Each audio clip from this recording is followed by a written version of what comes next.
China+1 strategies, supply chains are being redrawn along geopolitical lines. Examine how this trend alters the liberal international economic order and its implications for India. What is the question about? How this trend alters the liberal international economic order. Which trend?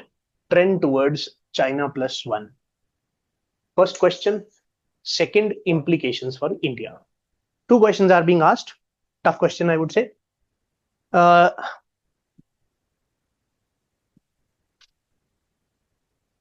How this alters the liberal international economic order.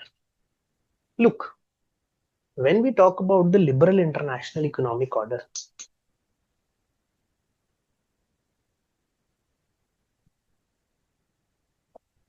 when I talk about the liberal international economic order, I talk about an order in which there is this element of free trade. Free trade, free market. Free market concept says production will happen wherever the factors of production are most favorable. As simple as that. Where will the production happen? Wherever the factors of production are most favorable. So if jobs are shifting towards China, that is because China is offering tax breaks. China has low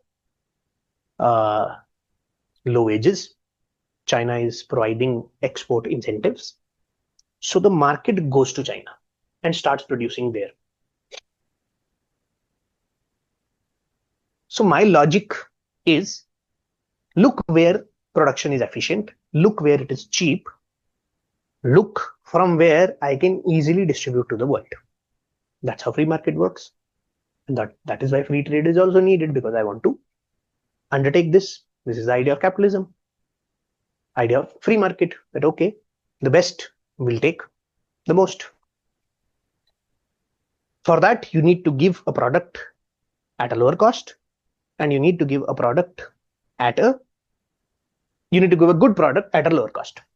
As simple as that. For that, you need to find the right place to invest, and you need to find the right place for production. This is how the world has moved, and this has benefited China, and that is how China has also grown.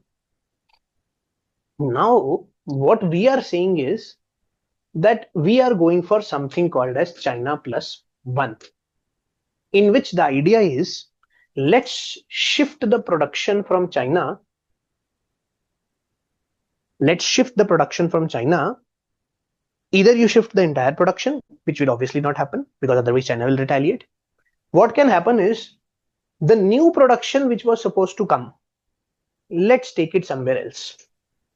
Let's take it in other country. And not only just any other country, you take it in a country which is like-minded, which you can consider as a much favorable player.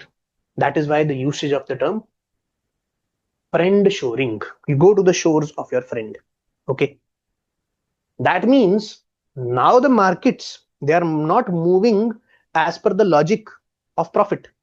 They are moving as per the logic of profit plus security. We are still going to go to places which are profitable. We are still going to shift production to places which offer cost advantages, which offer competitiveness. But we are going to also look for security. And that is something which has happened after COVID-19.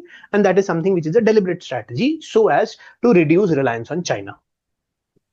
So friend shoring, reshoring, China+1, all are one and the same things. This is going to puncture the liberal world order, because you are actually not abiding by free market principles.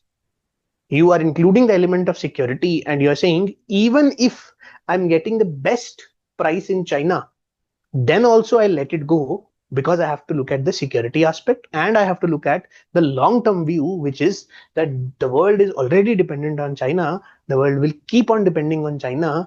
And what we don't want is, we don't want the supply chains to remain dependent on China. We want the supply chains to move in a more resilient manner towards an area or towards other areas, so that the entire global supply chains, they become more resilient. And for this, US, EU, they are working very hard, and India like countries, they are the beneficiaries of this. So from the perspective of India, it's a good development. From the perspective of liberal international world order, this is a big change in the way in which capitalism has progressed. That is what the question is asking you. Companies are changing where they produce goods. Instead of only thinking about low costs, they now also think about security and politics. This change through friendshoring, reshoring, and China+1 is slowly moving the world economy away from old, open, liberal model towards a more political, security-driven globalization. That's the essence of the question. Okay. Then you can read all this. This is very easy. Chances for India. Okay.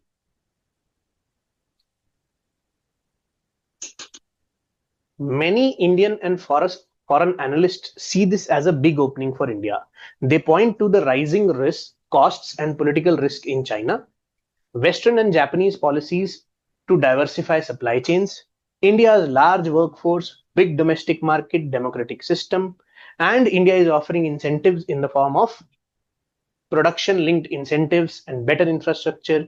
India is trying to present itself as a natural friendshoring and China+1 destination, especially in electronics, pharma, textile, and autos. Okay. So for India, there is a big opportunity. The only problem, we have to live up to the expectations of those who are going to come and are going to invest in India. I have to take care of the complex regulations. I have to take care of contract enforcement problems. I have to take care of infrastructure and logistics gap. So the recently enacted labor codes, they will help in ease of doing business. They will help in India being seen as a more favorable destination for friendshoring. So all these things are beneficial for India. Okay. See, these answers, they have heavy economics in them. So we are talking about the topic of global economic world order. They have to be written from this language only. So don't worry on that front. Rather, write these questions, go through the model answers, or go through this video, then go through the model answer, and then you write the answer. Not a problem. But be comfortable with all these things. You may know the concept, but you have to write it in a structured manner: intro, body, conclusion, and you'll have to answer 2 questions. Fine.